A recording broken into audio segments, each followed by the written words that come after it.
Hello everyone, कैसे हो आप सभी लोग। आज की इस वीडियो में हम बात करेंगे ऑफिस सुपरिटेंडेंट की पोस्ट के बारे में। ये पोस्ट एसएससी सीजीएल 2025 में पहली बार ऐड हुई है और पहली बार आप इस पोस्ट पे सिलेक्शन ले पाओगे डायरेक्टली।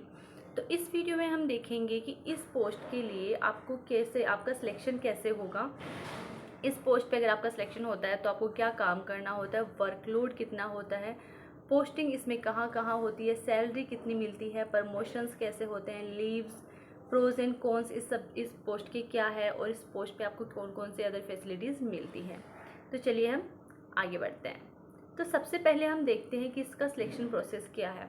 सिलेक्शन प्रोसेस की अगर हम बात करें तो इसमें आपको एसएससी सीजीएल का एग्ज़ाम देना होता है, जिसमें आपको सबसे पहले टीयर 1 क्वालिफाई करना होता है। इसके बाद आपका टीयर 2 का एग्ज़ाम होता है, जिसकी बेसिस पे मेरिट बनती है। टीयर 2 में आपका कंप्यूटर और टाइपिंग टेस्ट भी होता है, जो कि क्वालिफाई करना कंपलसरी है।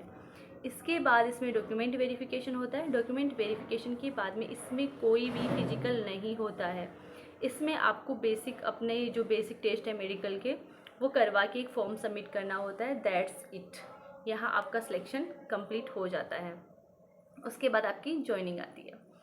तो अब इसमें हम आगे बढ़ते हैं, इसका काम क्या होता है। अगर आप ऑफिस सुपरिटेंडेंट बन जाते हो तो उसके बाद आपको क्या काम करना होता है और कितना वर्कलोड इसमें होता है।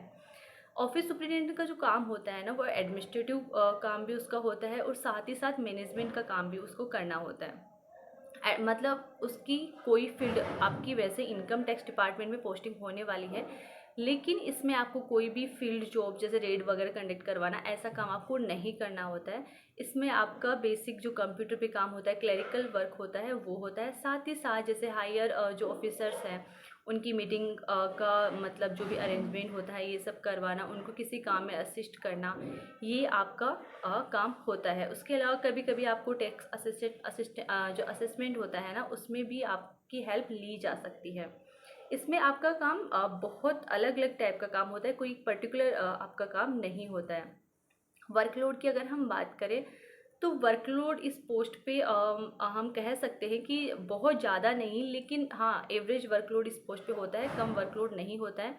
क्योंकि इसमें आपका काम बहुत अलग अलग टाइप का होता है, आपको बहुत सारे काम करने होते हैं। हो सकता है कभी काम ना आए, लेकिन ऐसा भी हो सकता है कि कभी बहुत ज़्यादा काम आप पे आ जाए। तो इसमें वर्कलोड आप पे होता है। यूपीएससी की प्रिपरेशन करना इस पर डिफ़िकल्ट है, लेकिन एसएससी सीजीएल की अगर आप आगे भी और तैयारी करना चाहते हो, अगर और अच्छी पोस्ट के लिए तैयारी करना चाहते हो, तो वो आप इसमें रह के आराम से कर सकते हो। इसके बाद हम आगे देखते हैं इसमें कि इस पोस्ट पे आपको सैलरी कितनी मिलती है। ये एक 4200 ग्रेड पे की लेवल 6 की पोस्ट है। इसमें आपका जो बेसिक पे होता है वो 35,400 होता है। उसके बाद इसमें डीए, टीए और टीए ये सभी मिला के आपकी जो ग्रॉस सैलरी बनती है वो 70,000 के अराउंड बनती है। लेकिन इसके बाद इसमें से आपका एनपीएस, सीजीएचएस, सीजीईजीआईएस ये सभी जब कट होते हैं तो उसके बाद इन सभी डिडक्शंस के बाद आपकी जो इन हैंड सैलरी बनती है वो 64,000 के अराउंड बनती है।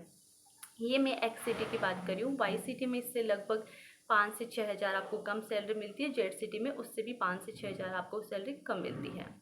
इसके बाद हम बात कर लेते हैं इसमें प्रमोशंस की अगर हम बात करें तो ऑफिस सुपरिटेंडेंट की पोस्ट पे आप इसमें एंटर करते हो। उसके बाद आपके पास 2 पाथ होते हैं। आपकी 5 साल के बाद जब आपको एज ऑफिस सुपरिटेंडेंट काम करते हुए 5 साल कंप्लीट हो जाते हैं, तो उसके बाद आपके पास 2 ऑप्शंस होते हैं कि आप इनकम टैक्स इंस्पेक्टर की मतलब जो एग्ज़ाम है वो दे सकते हो, या फिर एडमिनिस्ट्रेटिव ऑफिसर की जो एग्ज़ाम है वो दे सकते हो। दोनों के लिए जो क्वालिफिकेशन जो रिक्वायर्ड होती है वो डिफरेंट डिफरेंट होती है। तो अगर आपको फील्ड जॉब में जाना है, अगर आपको फील्ड वर्क करना है, जैसे कि डेट्स वगैरह में जाना है, तो आप इनकम टैक्स इंस्पेक्टर के एग्ज़ाम को चूज़ करते हो। और अगर आपको एडमिनिस्ट्रेटिव काम ही करना है हमेशा, एक 9 to 5 वाली जॉब करनी है हमेशा, तो आपको एडमिनिस्ट्रेटिव ऑफिसर वाली एग्ज़ाम देनी होती है। इनकम टैक्स इंस्पेक्टर अगर आप बनते हो तो उसके बाद आपका जो नेक्स्ट प्रमोशन होता है वो इनकम टैक्स ऑफिसर में होता है। उसके बाद असिस्टेंट कमिश्नर में होता है।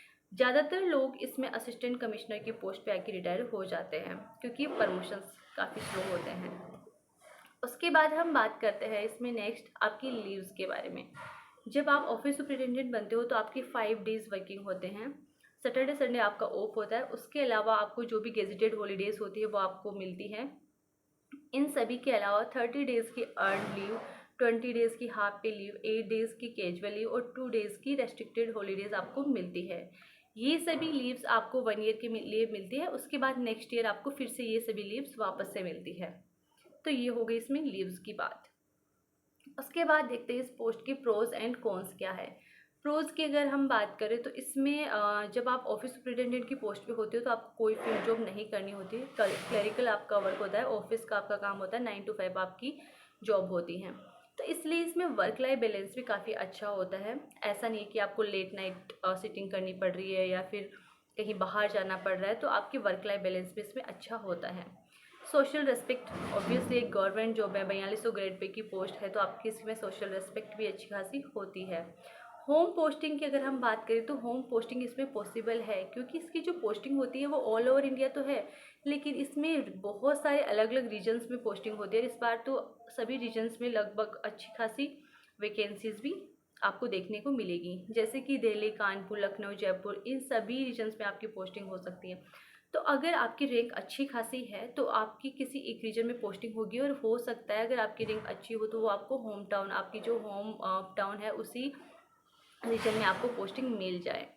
इसमें आपके जो ट्रांसफ़र्स हैं वो भी होते हैं, लेकिन आउट ऑफ द जोन जो आपका जो रीजन आपको जो अलॉट होता है उसके बाहर आपका ट्रांसफ़र कभी नहीं होता है। तो ये इसका एक प्रोज भी है और एक कॉन्स भी है। उसके अलावा हम अगर बात करें इसके कॉन्स के बारे में तो प्रमोशंस इसमें काफ़ी स्लो होते हैं, लेकिन सिर्फ इसी में नहीं, सभी गवर्नमेंट जॉब में प्रमोशन स्लो है। उसके अलावा वर्कलोड की अगर हम बात करें तो वर्कलोड इसमें आपको अच्छा खासा देखने को मिलेगा। उसके बाद हम नेक्स्ट इसमें बात करते हैं कि इस पोस्ट पे आपको कौन कौन सी अदर फैसिलिटीज़ मिलती है। तो सभी गवर्नमेंट एम्प्लॉयज़ को जो फैसिलिटीज़ मिलती है, जैसे कि medical facilities, child education allowance, Diwali bonus, LTC, honorarium, government quarters, ये सभी फैसिलिटीज़ आपको भी इसमें मिलती हैं। इस पोस्ट के बारे में जितना आपको पता होना चाहिए उतना मैंने बताने की कोशिश की है। इसके अलावा भी अगर आपका कोई डाउट है इस पोस्ट के रिगार्डिंग तो आप मुझे कमेंट सेक्शन में कमेंट कर सकते हैं, मैं ट्राई करूँगी उसका रिप्लाई करने का। Thank you.